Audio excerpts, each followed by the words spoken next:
السلام علیکم۔ اگر آپ دبئی میں گاڑی چلاتے ہیں یا ڈیلیوری ڈرائیور کے طور پر کام کرتے ہیں تو یہ ویڈیو آپ کے لیے بہت امپورٹنٹ ہے۔ رمضان کے لیے سالک کے اوقات اور چارجز چینج ہو چکے ہیں، جس میں بہت سے لوگ کنفیوژن کا شکار ہیں۔ تو اس کنفیوژن کو ختم کرنے کے لیے مجھے ہر ایک چیز آسان طریقے سے بیان کرنے دیں۔ اس سے پہلے ایک چھوٹی سی ریکویسٹ، نئے وزٹر اپنا ہاتھ بڑھائے اور چینل کے سبسکرائب بٹن پر کلک کریں۔ سب سے پہلے سنڈے کے بارے میں بات کرتے ہیں۔ سنڈے کو صبح 7 بجے سے لے کر رات کو 2 بجے تک سالک کے چارجز 4 درہم فی سالک ہے، یعنی 2 AM سے لے کر 7 AM تک بالکل مفت، کوئی چارجز نہیں۔ ٹریفک کا سموتھ فلو اور رمضان میں ریلیف کے لیے سالک کے چارجز چینج کر دیے گئے ہیں۔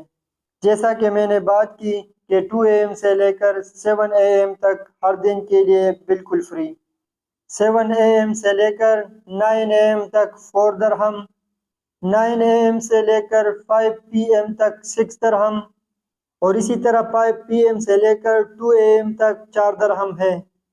بیسیکلی دوپہر کے اوقات بالکل مہنگے ہوتے ہیں، جبکہ صبح سویرے بالکل مفت ہوتے ہیں۔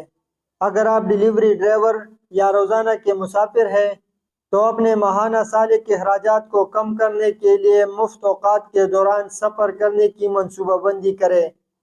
اگر آپ کو اس اپڈیٹ سے مدد ملی ہو تو ویڈیو کو لائک کریں اور اسے اپنے دوستوں کے ساتھ شیئر کریں تاکہ وہ بھی اضافی چارجز سے بچ سکیں۔ آسان زبان میں UAE کے اپڈیٹ حاصل کرنے کے لیے چینل کو سبسکرائب کریں